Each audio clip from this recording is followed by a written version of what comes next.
Bhutagrama sa evayam bhutva bhutva praliyate ratriagame vashah Pārtha prabhavatyahar agame Bhutagrama sa evayam bhutva bhutva praliyate ratriagame vashah Pārtha prabhavatyahar agame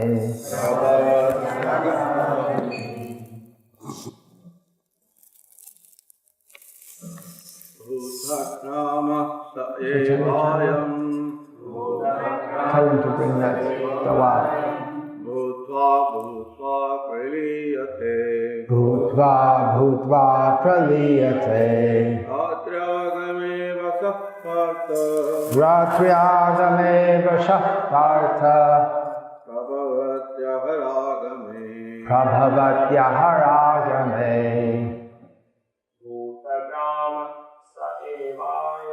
Bhutagrama sa evayam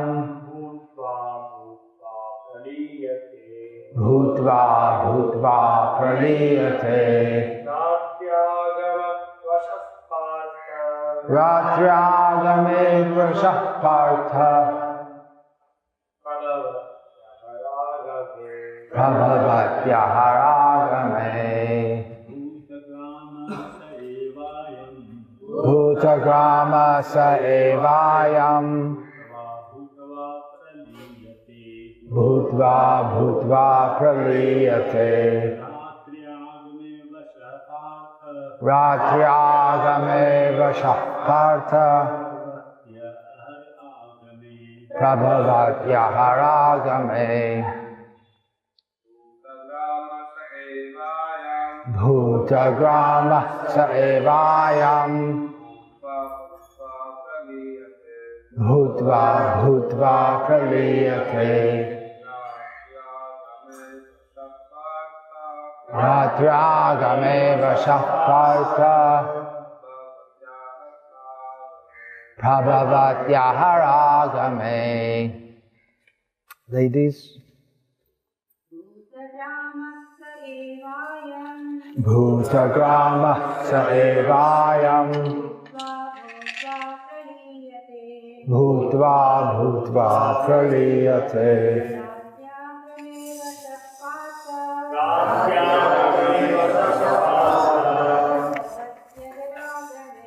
prabhavatyahar agame Bhutagrama sa evayam bhutva bhutva praliyate ratriagame vashah Pārtha prabhavatyahar agame Bhuta Gramaha, the aggregate of all living entities. The aggregate of all living entities. Saha, these. Eva, certainly. Ayam, this. Bhutva, repeatedly taking birth. Praliyate is annihilated. Ratri, of night. Agame, on the arrival. Avashaha, automatically. Pārtha, O son of Pritha, Prabhavati, is manifest. Ahaha, of daytime. Agame, on the arrival. Again and again, when Brahma's day arrives, all living entities come into being, and with the arrival of Brahma's night, they are helplessly annihilated. Purport. The less intelligent who try to remain within this material world may be elevated to higher planets, and then again must come down to this planet Earth. During the daytime of Brahma, they can exhibit their activities on higher and lower planets within this material world. But at the coming of Brahma's night, they are all annihilated. In the day they receive various bodies for material activities, and at night they no longer have bodies, but remain compact in the body of Vishnu. Then again they are manifest at the arrival of Brahma's day. Bhutva bhutva praliyate. During the day they become manifest, and at night they are annihilated again. Ultimately, when Brahma's life is finished, they are all annihilated and remain unmanifest for millions and millions of years. And when Brahma is born again in another millennium, they are again manifest. In this way, they are captivated by the spell of the material world. But those intelligent persons who take to Krishna consciousness use the human life fully in the devotional service of the Lord, chanting Hare Krishna, Krishna Krishna, Hare Hare, Hare Rama, Rama Rama, Hare Hare. Thus they transfer themselves, even in this life, to the spiritual planet of Krishna and become eternally blissful there, not being subject to such rebirths. Bhutagrama sa evayam bhutva bhutva praliyate ratriagame vashah Pārtha prabhavatya haragame. Om Jnanatimirandhasya Jnananjana Shalakaya Chakshurmilitam Yena Tasmai Shri Gurave Namaha. Nama Shrishtham Manamapi Shachiputra Matra Swarupam Rupam Tasya Gajamurupurim Mathurim Goshtavatim Radha Kundam Girivaramaho Radhika Madhavasham Prapto Yatsya Pratita Kripaya Shri Gurum Tam Natosmi. Vandeham Shri Guru Shri Ataf Padakamalam Shri Gurun Vaishnavanscha Shri Rupam Sagrajatam Sahagana Raghunatam Vitam Tam Sajivam Sadvaitam Savadhutam Parajana Sahitam Krishna Chaitanya Devam Shri Radha Krishna Padan Sahagana Lalita Shri Vishakam Vitangscha. Hare Krishna, Krishna Krishna, Hare Hare, Hare Rama, Rama Rama, Hare Hare. This verse is based on the Vedic worldview regarding cosmology. It does not support Big Bang theory. The Big Bounce might be closer. You've all heard of the Big Bang. There was nothing, and then it exploded. Well, there was an explosion. You can't say nothing exploded. And then everything came into being, all the laws of science and everything exactly fine-tuned, so that we're here today. And what's the proof? Well, we're here today. Couldn't have been here if it wasn't for that. Obviously, the worldview given here in the Bhagavad Gita is very different to that which is widely accepted as the scientific view. Although, if we look a little deeper, we'll find that there really isn't one scientific view of almost anything. Once you get beyond 2H2 plus 2O2 forms 2H2O, and once you get beyond that, things get more complex.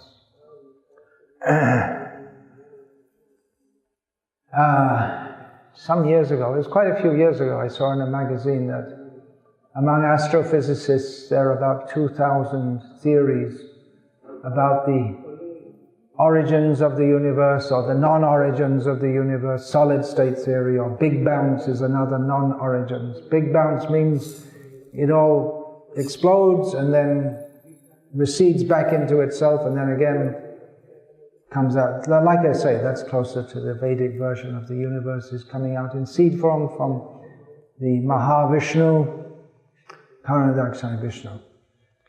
So 2,000 theories, I thought at the time, this must have been more than 20 years ago I read it. I thought at the time, well, there probably are many more than 2,000 astrophysicists in the world, and there are 2,000 theories. I spoke to an astrophysicist about this, and she said that, yeah, well, some of them have more than one theory.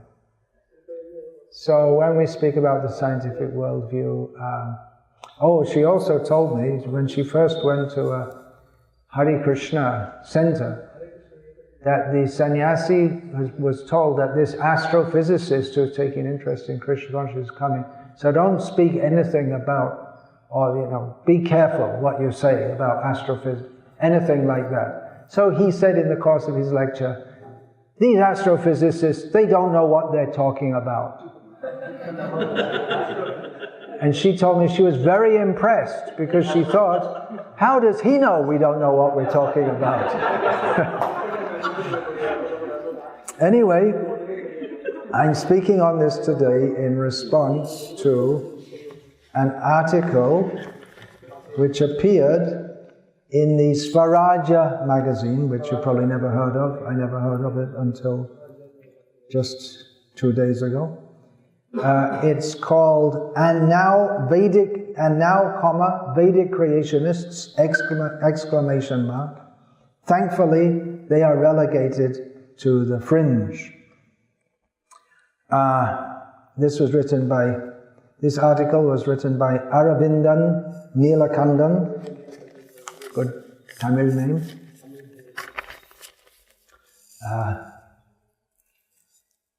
He is a co-author of the book Bhakti I've been working on the Bhaktivedanta Institute and working on one essay about that. Breaking India. He's a co-author of Breaking India. He's not as well known as Rajiv Malhotra, but apparently Aravindan did a huge amount of research for that book. And clearly from this article, he's a competent writer also. As you probably know, I appreciate that book. It documents in much detail how various political forces are conspiring to break India, both politically and to break the culture and to break the willpower.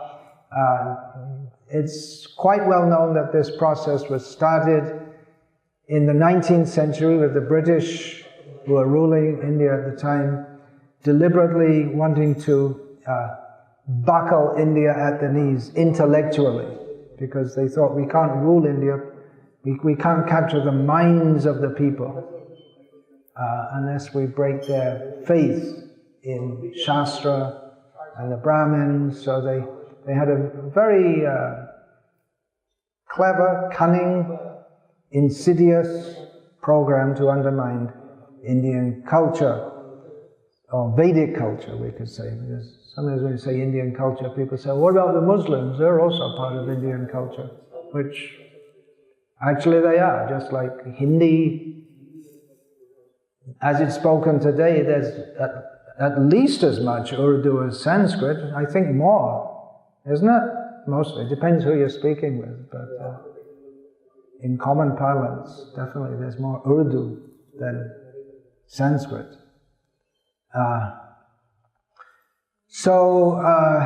This process didn't stop with the British leaving. You may wonder if you read the most of the English language, especially English language, now it's coming to the vernacular language or vernacular languages of India. If you read their newspapers and magazines, why there's so much against traditional Indian culture. Well, I found out from Breaking India, because young people who show promise in journalism, they're given, what's that called, sponsorship? What's the word? Scholarship, that's the word. To go to study in America, journalism, and then they get fed with all how India is so bad, caste system, burning brides, it's all bad, and they come back and they think, oh yeah, this is what they're on a mission to destroy that culture. And they're doing a pretty efficient job, I must say, in destroying the culture. So there are many more things in that book, but I appreciate that book, and I've recommended that the leaders of our movement here in India read that book to understand what we're up against, because there's the Western powers, especially from America now, Britain, is intellectual undermining, and then Marxists, Islamists, and Christians. And actually it's a fact, I know from one tribal area that we have some activity in Gujarat, they tell me that the Christians and the Maoists work together against the Hindu culture. Why should Maoists are supposed to be Marxist atheists, but they have a common cause. They want to break the belief of the people in Hinduism. I'm using the word Hindu here in a conventional sense, because it's one of those terms which everyone understands what it means until you try to understand it. Words like mind and love and green, everyone knows what greens mean. If you try to define it, you can't precisely define it. So I'm using it in a conventional sense. I'm going to be using it quite a lot. I was talking about Aravinda, and you may remember I invited him when we had our Shravan Kirtan camp in Guruvayur. I invited him to speak on this topic, which he kindly did. He came. So I'm not going to discuss everything in his article. This article, which I'm referring to, it's an attack on what he calls Vedic creationism. Yeah, that's creationism is a term largely connected with Christianity, the Christian creationists, those who believe that creation took place by God according to the description in the Bible, although the description in the Bible is not very clear. The description in the Vedic literature is in much more detail, and creationism doesn't have a good name among people who subscribe to the scientific worldview. If you say scientific worldview, you get a general idea of what it means. It's not like a word like Hindu, but what exactly does it mean? Very difficult to say, but you can. So I'm going to respond to this article, which is specifically an attack upon Dhruta Karma Prabhu, our god brother, who is promoting Vedic creationism. And he quotes the book Forbidden Archaeology. Aravinda Nilakantan promotes this, or he speaks about this book, which was written with Sadarputta Prabhu. He's not attacking Sadarputta Prabhu so much because Sadarputta Prabhu is no longer with us. He passed away several years ago. I'm just wondering why he's suddenly bringing this up almost 25 years after the book was published, and Dhruta Karma Prabhu has been very active ever since. His response, Aravinda's response to this book, it's dismissive. It's as if it's, he says, oh, it's amusing, as if it's just some childish foolishness. His response is somewhat ad hoministic, just calling bad names, although it's not all like that. Notwithstanding that Dhruta Karma Prabhu's work is taken seriously by many people all over the world. It does. He's invited to established universities to speak. So even the people who invite him to speak, it's not necessarily that they agree with what he says, but they do, at least you can say that he's invited to speak in such fora, means that they do recognize that he has a lucid message to put across, even if they want to defeat it. It's not just, as Aurobindo says, just something amusing. And it's not just some child blabbering some nonsense. Also, it is taken seriously by qualified people. And intelligent design, which is the intelligent design theory, which is linked with creationism, although those who promote intelligent design don't necessarily promote creationism. It's almost the same, but not all of them are specifically promoting Christianity. But he calls it New Agey. That's an example of ad hominism. I also don't like most of what goes on in the name of New Age. Pop science, I guess they would call it, or pop everything. Pop religion, pop yoga, everything. Just popularized and cheap. But we should consider also that many people are into intelligent design. They are qualified scientists who, especially that's well known in one of the most prominent people in intelligent design is Michael Behe, who, I'm not sure if that's how you pronounce it, but it looks like that, who was a researcher in microbiology, I'm not sure exactly what, and he was, like most scientists, agnostic, if not atheistic, but his studies led him to conclude that the complexity of life at the micro level is such that it simply couldn't arise by chance. And actually, even before he wrote Forbidden Archaeology, Sariputta Prabhu, whose PhD was in mathematics, I can't remember exactly which field of mathematics, but he wrote a monograph with the title Demonstration by Information Theory that life cannot arise from matter. Because he gave even if you say that life arises from matter under certain conditions, the probability of those conditions arising, according to what was known to science at the time, this must have been, I guess, in the 1980s, is such that it comes to zero. If you have, for instance, if you have something like 10 raised to the power of minus 1,000, for all intents and purposes, applied in actual life, the chance of that happening is zero. You're more likely to win the lottery 10 times in a row. For instance, much more likely.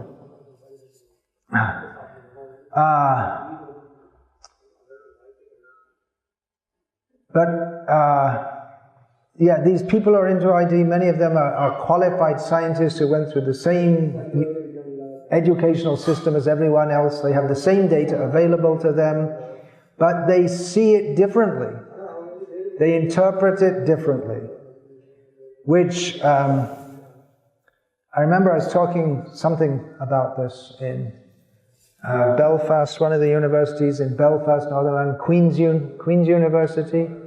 And at the end, someone stood up and said, well, what you're talking, that's bad science, which is another ad hominem term. But I said to her, well, you see, you can say that, but I'm a layman. I don't know science. I admit I don't know science. But when different scientists who all have access to the same data interpret it differently, how am I to know what's right? So science is supposed to be so objective, but there is subjectivity in it.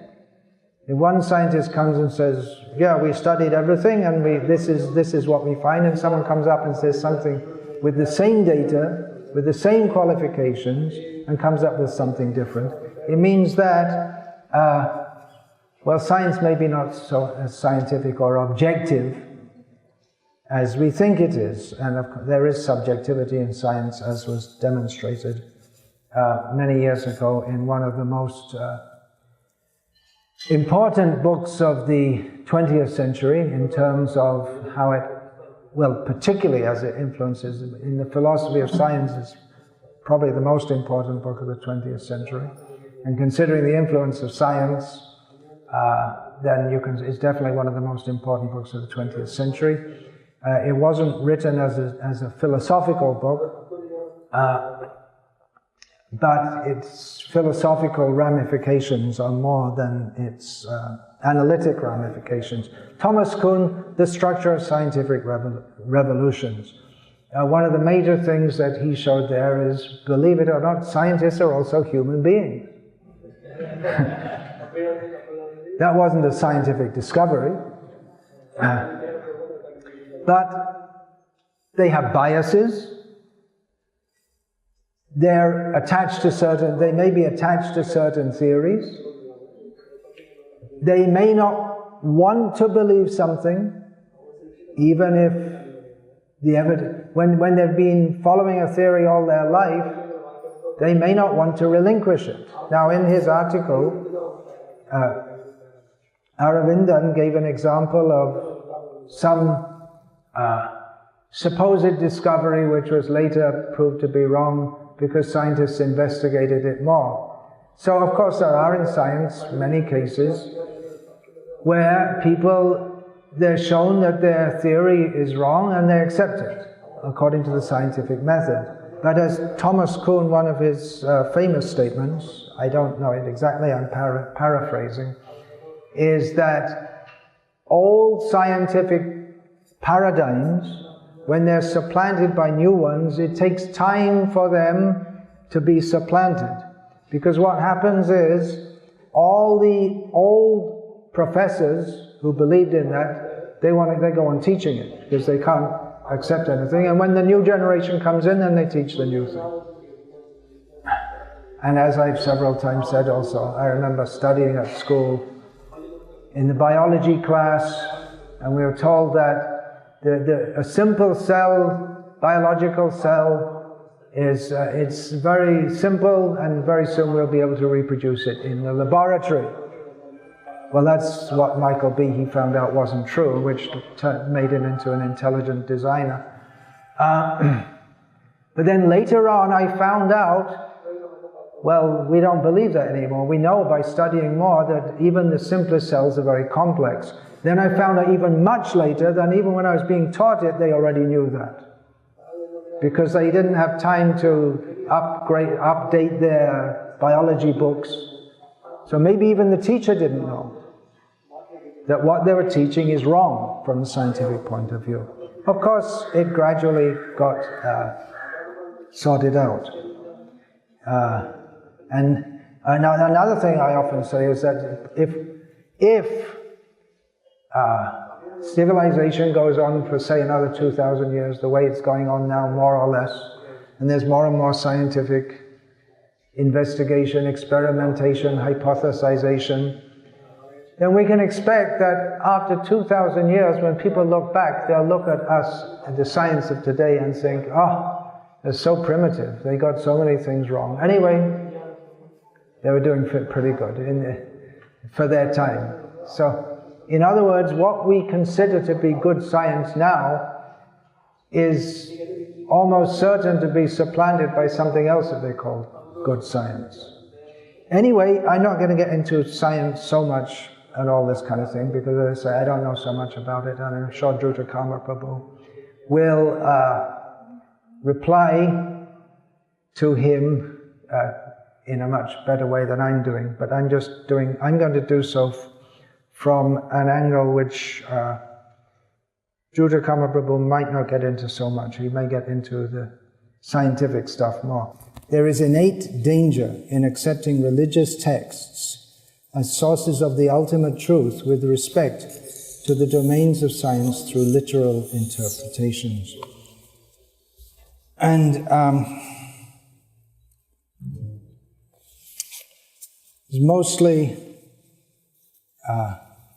talking in this article about Puranic descriptions of the creation of the world and how they're not to be taken literally.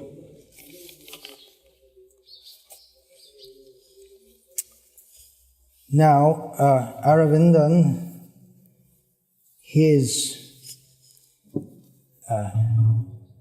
aim in life, or central to his aim in life, as we can understand from his activities, is that he wants to uphold Hinduism. But most Hinduism, as it's actually practiced, is based on belief in Rama and Krishna and Shiva and Durga. Literally millions of people every year visit holy places, Tirupati, Nathdwara, Badrinath, Kedarnath, Puri, and so on. They go to all these places I said, they're famous as holy places. Tirupati, Nathdwara, Badrinath, they're holy places connected with Vishnu, Kedarnath with Shiva. The Ganga is worshipped not just as a river, but as a goddess. And all these descriptions are in the Puranas. Here, the verse we read today, that Bhutagrama sa evayam bhutva bhutva praliyate, describes how the matter, the material world, various universes, they come into being and are again destroyed. So none of this is very scientific. If you want to believe in Rama, according to the description of Ramayana, and of course there's in various Puranas, such as Bhagavat Purana, Srimad Bhagavatam, Rama is also described. And we understand from the description that Rama appeared between 19 and 20 million years ago. That's not scientific, that doesn't fit with scientific, I'm using the word scientific very loosely here, of course. It is scientific, in as much we accept it as being true, but according to modern science, that is not possible. And what to speak of Ravana killing a 10-headed demon, and so many other things that are described. Jumping over the ocean, having a bridge of floating stones, talking monkeys. There's so much in Ram Leela that people are prepared to give their life for. At the time of the Babri Masjid destruction, so many sadhus, they died for that. They very strongly feel that, and it's all based on Puranic descriptions. Now, you could say, well, let's just take it allegorically, and you can try to make some imagination that, for instance, I'm just making it up on the spot here, Ram stands for good, and Ravana stands for evil, Ram stands for dharma, and Ravana stands again for evil, adharma. Well, it's true that Ram stands for dharma, but it's not that he's some imagination. Otherwise, all of bhakti just becomes just meaningless. And some people would say that also, those who, well, they wouldn't say it's meaningless, but they say it's not. It's a phase of Maya which helps to bring you to the understanding. Bhakti, let's put it simply, bhakti is a stepping stone to Gyan. And when you get Gyan, then you understand Shivoham, I am Shiva. And then this whole belief in Ram and everything is not actually necessary. That's for less intelligent people. That's the idea. Although we see the writings, the philosophical writings of the Vaishnava acharyas, certainly not the writings of unintelligent people. And it's not the approach. He talks about metaphysics and Vedanta in this article.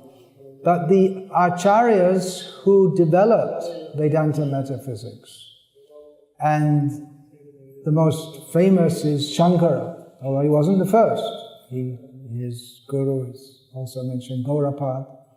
But he was the first very influential one in this Kali Yuga, if you accept that there's such a thing as Kali Yuga and that time isn't circular. He was the first one to establish a metaphysical system based on the Vedanta, and afterwards prominent Vedantists were, especially Ramanujan and Madhvacharya. These three are always considered the big three in Vedanta studies.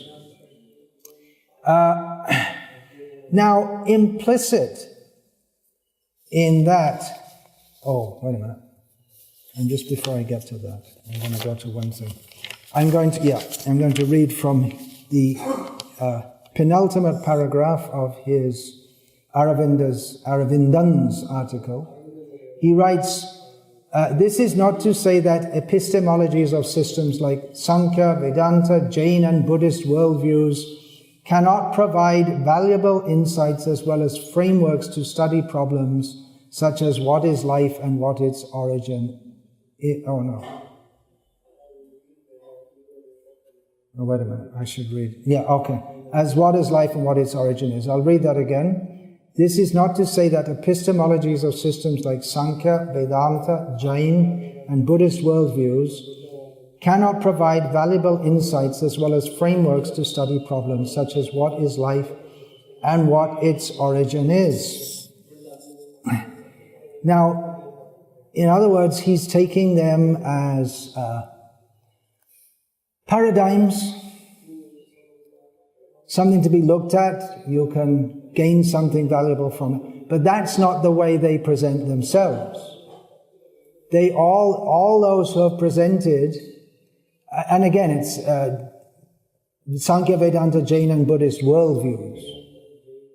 And of course, there's not one Buddhist worldview. How many are there? Well, there's at least Theravada, Mahayana. Within Mahayana, there's the Madhyamik and the, I can't remember the names. And there's Yogachar and Vajrayana. There are so many different schools of Buddhism.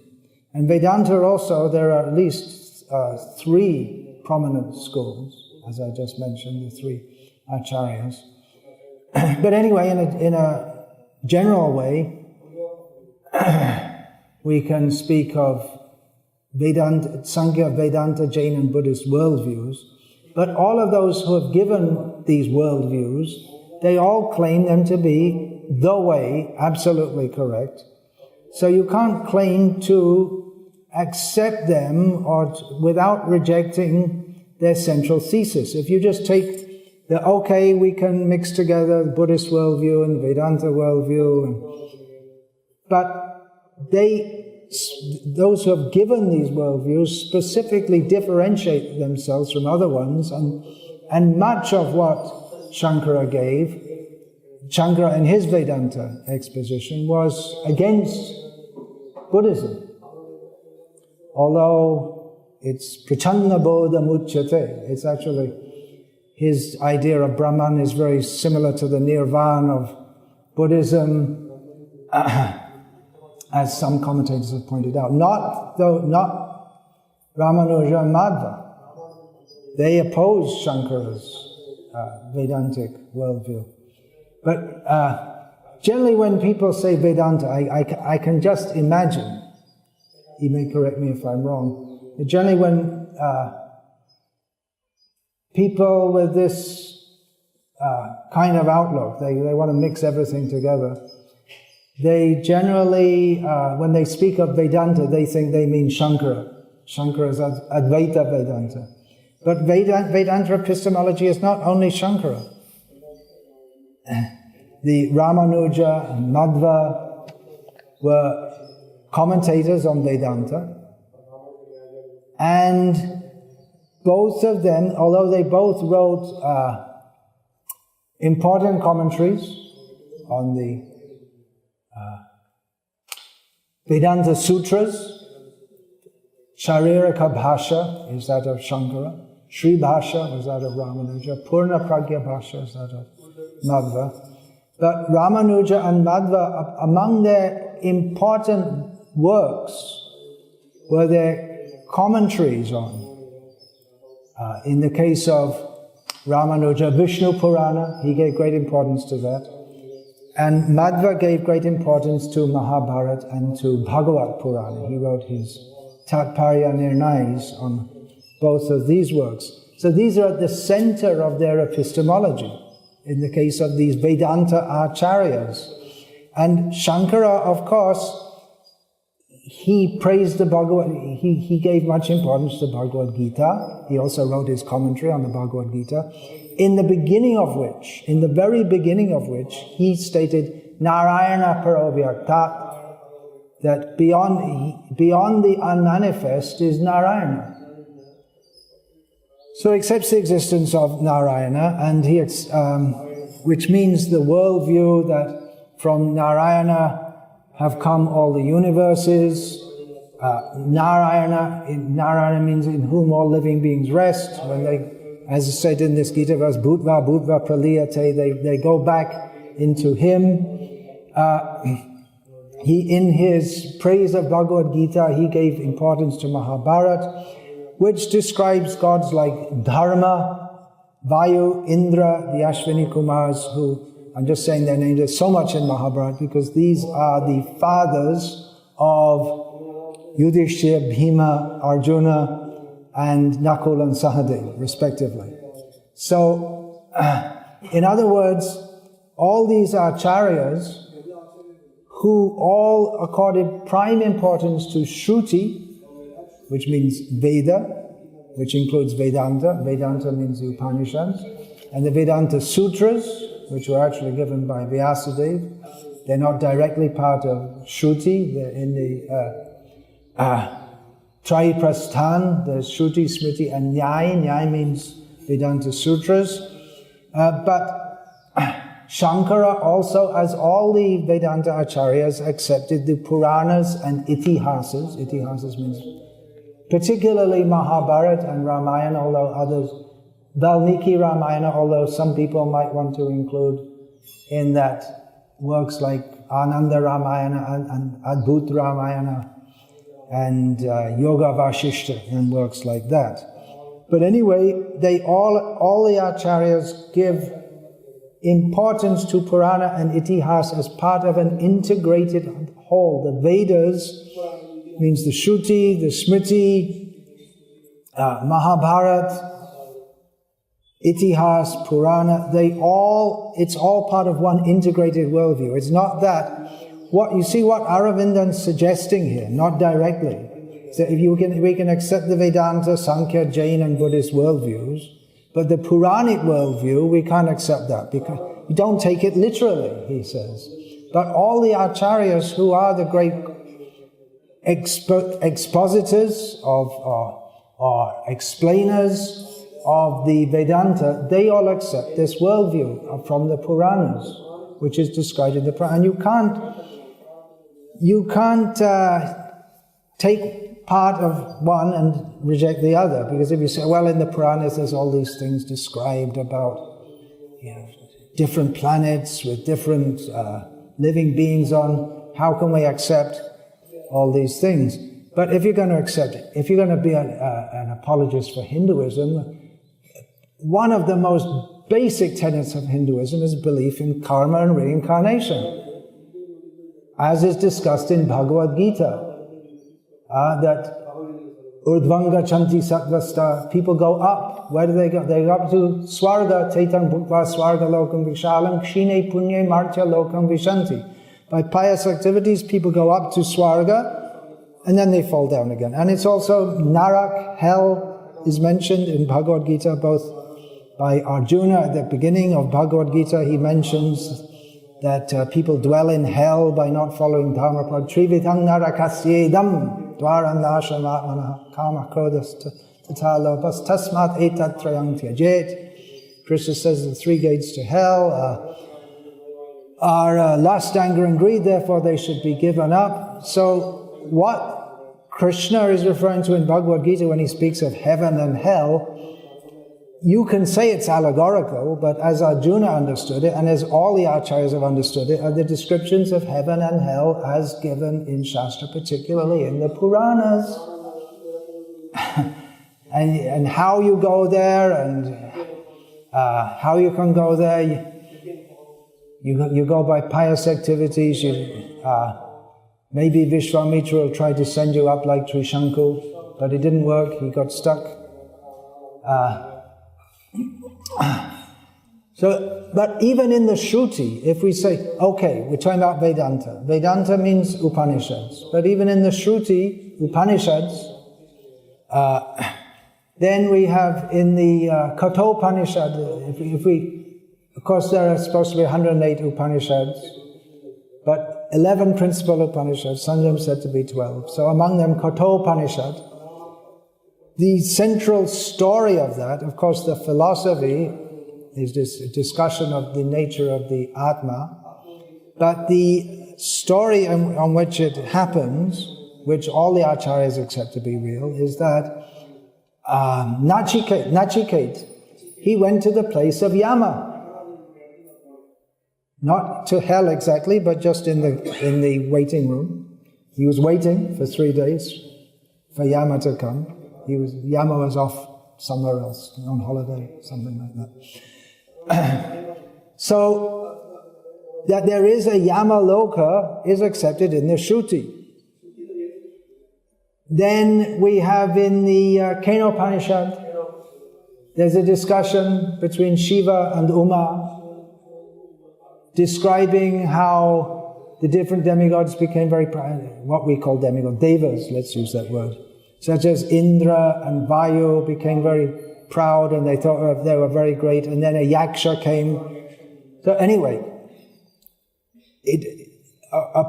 philosophical points are made there, but that there are demigods with their respective planets and respective powers. Vayu blows the wind, he's the demigod. It's not just that there's different pressure in different places. You can say from the scientific point of view how the wind blows, but behind it is Vayu, Devata. This is not only the Puranic worldview. You may want to kick out as allegorical or stories for people who don't know that. But if you want to talk about Vedanta, you have to come to the Upanishads. He's talking about here it speaks about Vedanta metaphysics. What is it? At the beginning of the article. About Vedanta metaphysics. So Vedanta metaphysics means Brahma, Atato Brahma Jignasa, Janmadhyasya Yataha. These are the first two sutras of the Vedanta sutras. Now we should inquire into the nature of Brahma. Brahma is in Vedanta, Brahma is the substratum of everything. That is the metaphysical reality to which we have to understand or realize, is a better term, in Vedanta metaphysics. So, Janmadhyasya Yataha and Atato Brahma Jigyasa, then Janmadhyasya Yataha. Brahma is that from which everything emanates. So these first two aphorisms, all of the Vedanta sutras, they're all based on various statements in the Upanishads. So these two aphorisms are based on the statement in Taittiriya Upanishad, Yato va imani bhutani jayante, yena jatani jivanti, Yat prayantyapi sangvishanti tad vijigyasasva tad brahmeti. That Brahma is that from which everything comes, that from which everything rests, and that in which everything, not really rests, jena jatani jivanti, in which everything moves, jagat, the word jagat, gacchititi jagat, that which keeps on moving is called jagat. So everything moves and then it goes back. Everything re-enters into Brahman. So that, it doesn't say yatova imani yena jatani jivanti yat. So all these prepositions are used, or exactly the grammatical term I don't remember. Pronouns. These pronouns are used. And what is that? Yat tad Brahma. That is Brahma. So this is the subject. Brahma is the subject of Vedanta metaphysics or mysticism, as you may say. But that this Brahma is the source of everything material is accepted in the Upanishads. So this is the Vedanta worldview. Yeah, Bhutva Pralite, same thing. That Bhutva Bhutagramam sa evayam Bhutva Pralite Radragameva shah Pārtha. What's the last line? You got it right there, you can see it. Prabhavatya haragame. Yeah. So this is also just stating that same statement of Taittiriya Upanishad. It's the same thing said in another way, but it doesn't specifically mention the agency of Brahma or the. So Brahma then is not, according to the Taittiriya Upanishad, Vedanta, Brahma is not only some metaphysical reality beyond everything, but it is the substratum of everything here in the material world also. Exactly how you interpret that and understand that may be different. In the Shankara Sampradaya, they say Brahma Satyam Jagan Mithya. But even if you say it's Mithya, it's very clearly from the statement of the Upanishad that is manifested from Brahma. So that this is the Vedic worldview from the Upanishads. Now that is given in the Puranas, in most of the Puranas. That's one of the lakshanas, one of the characteristics of a Purana, that they will describe the creation. So they all describe the creation, they all give it in detail. And you may say, well, that's not very scientific. We will just go to the Vedanta for metaphysics. But the Vedanta states in brief what is given in the Puranas in detail, how the material cosmos has manifested, and that's also linked with the Sankhya philosophy. The description of the creation is about the different elements, how they come into being, anyway, I'll get back to that later. So, if you want to say that, well, we accept Vedanta, but we don't accept the Puranic worldview, then it's ardha kokoti nyaya, half a chicken approach.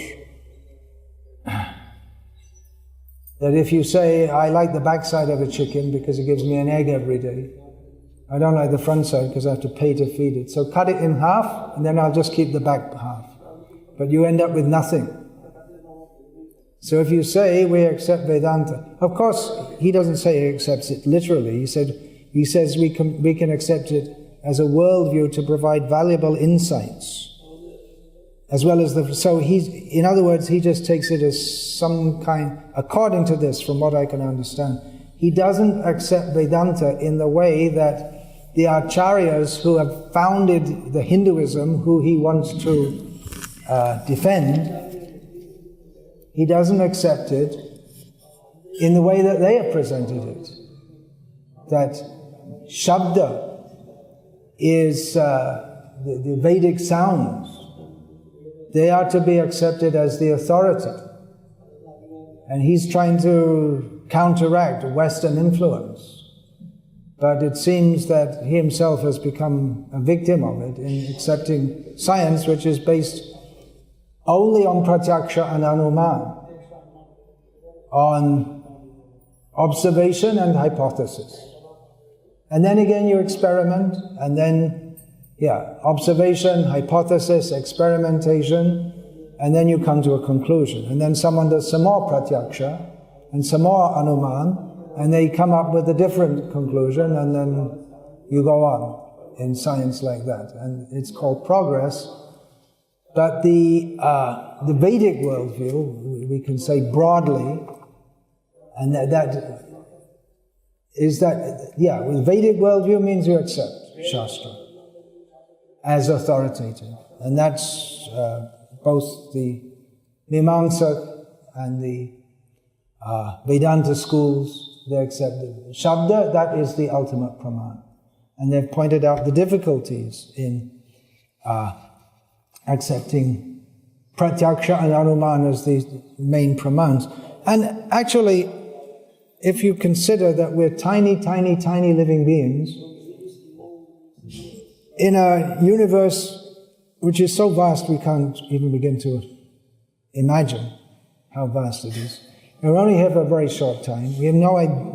If we take from our own, if we just take cogito ergo sum, I'm here and I'm thinking, as our basis of our epistemology, I know I exist. And we start from there, pratyaksha, examining everything. How much can we expect to know? Even building up generation after generation. We're such tiny living beings. So the Vedic worldview is to accept revelation. Now this is a very, very big subject. And it's never going to end, because there is no end to it. Unless you accept Vedanta. You accept Veda means knowledge, and Anta means the end of knowledge. So within Veda there's, again in the Upanishads it's stated there is Paravidya and Aparavidya. The Vedas, they speak of materialistic knowledge, Aparavidya, and they speak of Paravidya, spiritual knowledge. And actually they come together in the Puranic understanding, because we understand that everything in the material world emanates from Brahma, and specifically Vishnu. The Puranic worldview is highly theistic, in the sense of a personal God, upheld by the Vaishnava acharyas. The worldview of modern science is agnostic at best, if not solidly atheistic, because of its methodology, pratyaksha and anuman. Because you can't see, touch, taste, smell, feel, or even imagine by mundane intelligence that which is spiritual. Achintya khalu ye bhavanatang starkena yojiyat prakritebhyo yat yato yatang yat tadatintyasya lakshanam. The Mahabharata states that you can't understand that which is inconceivable, so don't even try to. By our own intelligence we can't understand. Our intelligence aided by spiritual knowledge. And you may say, well, that's not very scientific. Well, yeah, it's not scientific if you take science to be that which is... If you have the confidence that science, just by pratyaksha and anuman, can tell us everything that we need to know. But even some Western philosophers, and I'm particularly thinking here, and there are several others, Karl Jaspers, not so well known, but if you study philosophy, you'll know his name for sure. He's one of the prominent philosophers of the 20th century. He pointed out the limitations of science. And beyond science, there is that which is metaphysical, that which cannot be measured. And interestingly, one of the meanings of Maya, which is a central phenomenon or theory or paradigm in Vedanta epistemology and metaphysics, is Maya, which means that we can't understand by science or by any material means. There is a method to understand. As Shankara points out, you can't understand everything by yourself. You only have one short lifetime. Therefore, tad vijnanartam sagarum eva abhigachet. You have to go to a guru who acharyavan purusho Veda, who's got an acharya, he can understand the Vedas. Because there's so much that different people have come up with and so many different ideas in the course of time. You don't have enough time in one lifetime. So the acharya means one who's learned from his guru, and then he teaches you. And then you learn what you need to know, because we can't know everything or refute everything. Oh, what I was going to say about Maya. Maya means the attempt to measure everything. So that in itself, in the Vedanta worldview, it's in a clash. So you're trying to uphold Hinduism and at the same time uphold modern science. And at some level that might work, but when you come to examine in more depth, the two worldviews are actually at odds with each other. This is what I wanted to say in particular about that. Now, we're talking about Vedanta, then Shankara. Yeah, Shankara himself, he composed prayers to Narasimha and to Lalita,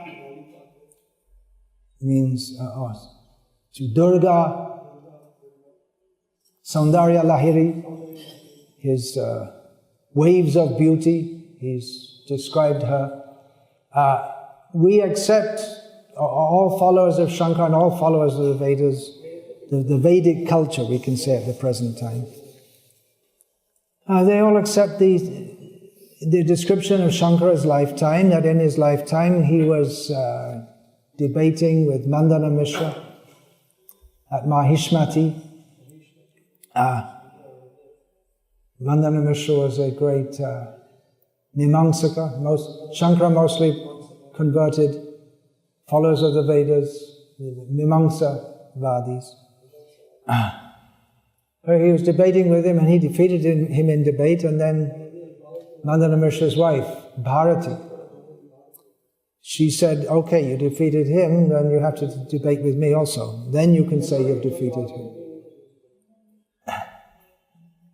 We hear, okay, all right.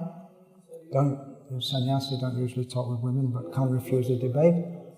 So, okay, we're going to talk about any topic of the Vedic knowledge you can debate on. Okay, I'm going to talk about sex. And Shankara said, well, I don't have any experience of that. So it's also part of the broader Vedic corpus in Karma Shastra. And I kind of said, okay, well, I'll give you a little time. You can find about it and come back, and then you can debate. I'm a sannyasi. How am I going to find out about this? Okay. So he found out what to do. He parked his body in the jungle, in a cave, and by his yoga siddhi, he left that body and entered the body of a king who was about to die, and rejuvenated that body and lived in that body. And the king had many wives, as kings used to do, and he found out all about sex. In the meantime, his opponents found out that he's left his body in yogic suspension. And they wanted to, they said, well, if we kill his body, then he's somewhere else. So he'll have to start all over. We won't kill him because he's in another body, but the reputation that goes with that body, he'll have to start all over again. So anyway, they had some plan to kill him. So they went to kill him, and a lion came and killed them all. And Shankara, he recognized this is Narasimha. So he composed prayers to Narasimha. Now Narasimha, which evolutionary form is he? Half man, half lion, coming out of a pillar. Shankara, the great explainer of, I'm just forgetting the word, expositionist, whatever, all these fancy English words, I can't always remember them. Expounder, not such a fancy word. The great expounder of Vedanta accepts Narasimha to be reality, and it's intrinsic in his life story that Narasimha protected him.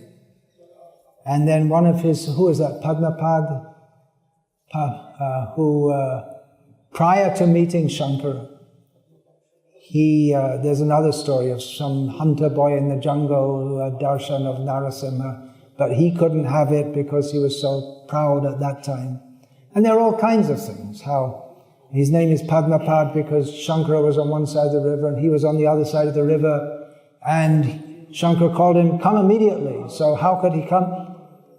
He walked over the river, and wherever he put his feet, then Padma, lotus leaves just came, and they were strong enough to support him. So he got the name from that. So, you're going to believe all this? Well, if you're going to accept Shankara, you should believe all of this also. It's all part of his, lore, L-O-R-E. What would Shankara say now if he was here now? Would he accept modern science and there's no Narasimha? What would he say? Well, the Shankaracharya Puri, who's supposed to be his representative, he made a big fuss a few years ago, along with many other Hindus. He made a big fuss about the plan to break the Ram Setu, which you can see from NASA photographs. You can see under the ocean there's a looks like a trail under the ocean between Rameshwaram, not exactly Rameshwaram, what's the name of the place? Dhanushkoti, to Lanka. So that can be seen, and it's some upraised all the way. There's some upraised earth or something like that, looks like that. And the government of India, and probably Sri Lanka also, they wanted to break that to make a shipping passage which would save maybe 300 kilometers in shipping, and that would be very convenient for shipping. But Shankaracharya said, no, you can't do that. Stop it. No, you can't. This is Lord Ram made this. You don't do that. So it was a few years ago during the time of the Congress government, last Congress government. I won't say anything about Congress just now. So what would Shankaracharya say now? Well, his representative is there, and he says this is made by Ram. How many? Some millions of years ago. Himalaya, Stavaranam Himalaya, Krishna says in Bhagavad Gita, I am represented by Himalayas. According to modern science, they are a young formation of mountains. There are much older ones. They've recently come into existence. Yeah, science doesn't jive with,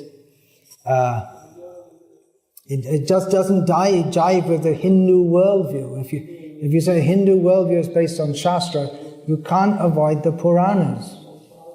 You can't say, well, when Krishna talks, Najayate mriyate va kadachin nayam bhutva bhavita va na bhuyaha jo nityam shashvato yam puran nahanyate hanyamane sharire.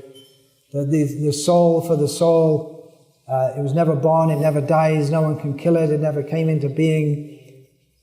It's eternal, unborn. You can say, okay, we accept that. That's from the Upanishads. That's almost the same as a Kathopanishad verse. But then we don't accept that, well, I don't know, it's pretty much everything you can't accept because, we can't accept Himalayas and Lord Shiva, all these things. You can't, it's half a chicken philosophy. What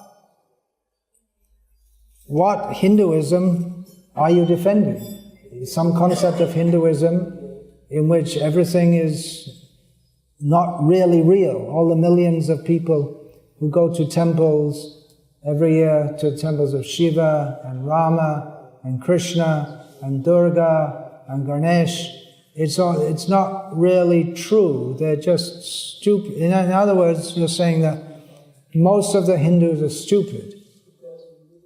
Well, in one sense, yeah, everyone in this material world is stupid, but then why defend this Hinduism then? Why not just go and be a Shankarite and pursue liberation from this world? Of course, you can't do that unless you're born Brahmin, according to Shankara. You can't even begin to pursue liberation unless you're born Brahmin, and then you take sannyas. So, of course, you can be a good Hindu and visit the temples, and maybe in your next life you can be born as a Brahmana and then take sannyas, and then you can get liberated. But in the meantime, how are you going to... the metaphysics of the Upanishads based on karma and reincarnation, and the Vedas, all the Vedas for performing yajnas to go to heaven, a large part of the Vedas, so it's understood there are heavenly planets. Where are they in our telescope? You didn't see them. So what does that mean? Either science is wrong, or the Vedas are wrong, or is there some go-between? My point is that you just can't flippantly reject what he calls dogmatism. Dogmatism to accept the Puranic worldview. But then you're insulting, at least indirectly, insulting all our acharyas, that they're dogmatic in accepting all of this. And dogmatic means they just accept it without any reason or understanding, and we know better because of science. So you really have to decide, when it comes down to it, if you get into it more deeply, you're going to have to accept modern science, which a priori rejects, without even getting into it, things like 10-headed monsters, like Ravana, and the whole material cosmos is destroyed by Lord Shiva's dancing. You're going to have to reject all that. Or, if you accept Hinduism, again I'm talking in broad terms here, as it's traditionally been understood and still widely conceived, then modern science doesn't fit into it. It is a clear dichotomy. You can say, no, there are so many things in Hinduism which fit science, maybe, but at the basis of their worldviews, there is a clear dichotomy.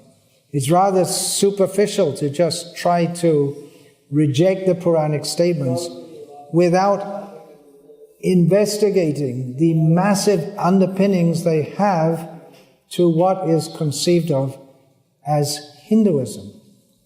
I'll just make...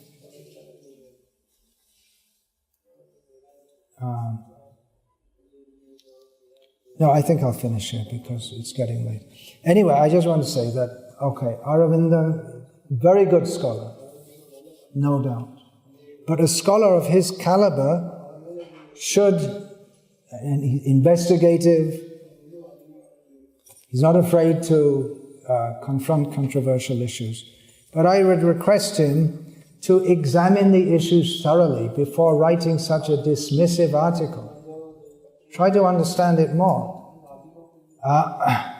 Why is it then that all the acharyas... Go and see the Shankaracharya in Puri. I went to see him once. He's open. He'll speak to you. He spoke to me. I even have it on video, actually. He allowed that. Haridas was there. He was shooting it on video. So go and speak to him and see what he said. Why do you believe in Ram? Living 19 to 20 million years ago and made this bridge of stones is not scientific. See what he says. It's good that... Let's see now if this issue can come up more. Let's discuss it more, so that thoughtful Hindus can examine their roots in Shastra. Blithely you can believe in... Just like Sadarputa, one of the authors of Forbidden Archaeology, I was speaking with him once, and he said that what he sees, Hindus, they are able to, and that is in one of Rajiv Malhotra's books, he mentions this, and it's a well-known thing, that the ability to, at the same time, hold differing worldviews is not possible in Western understanding, but in Hinduism it is.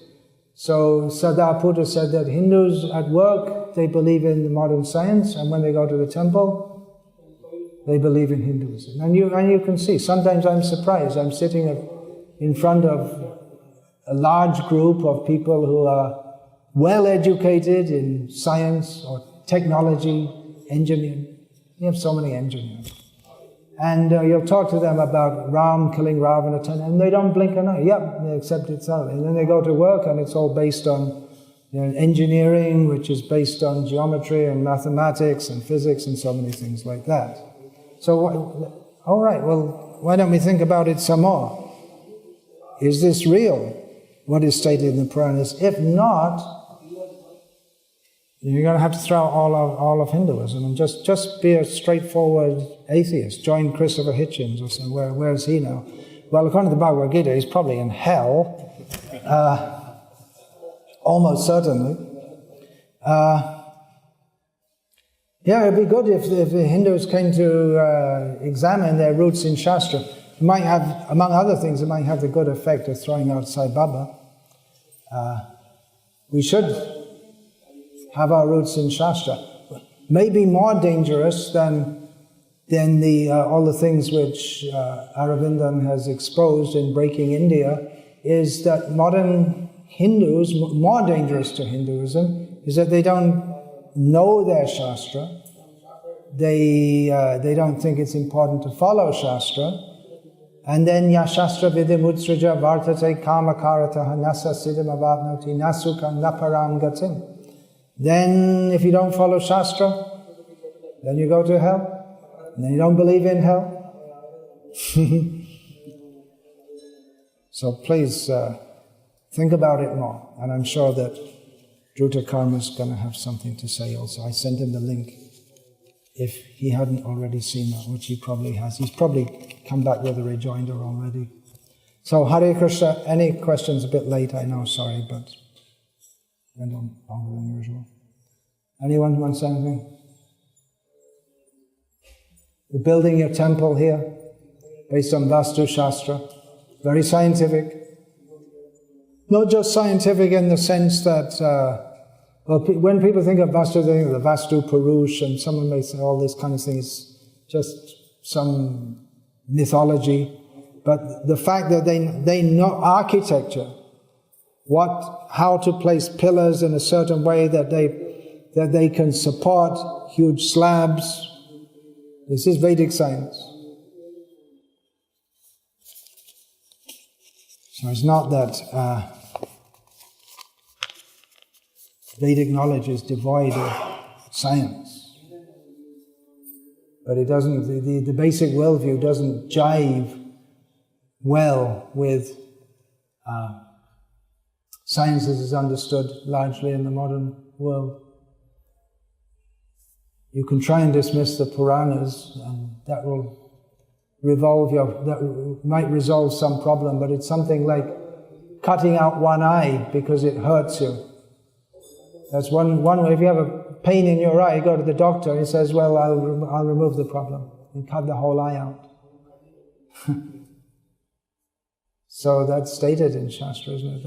Shruti and Smriti, they're the two eyes through which to see the world. Shastra Chakshu. So if you cut out if you say we only accept the Shruti, but then the Shruti also is completely, just like two eyes, they work together. So Shruti is completely in concord with Smriti, and you can't just reject part without rejecting the whole. Ardhaka Kotina, half a chicken philosophy. Hare Krishna. Hare Krishna.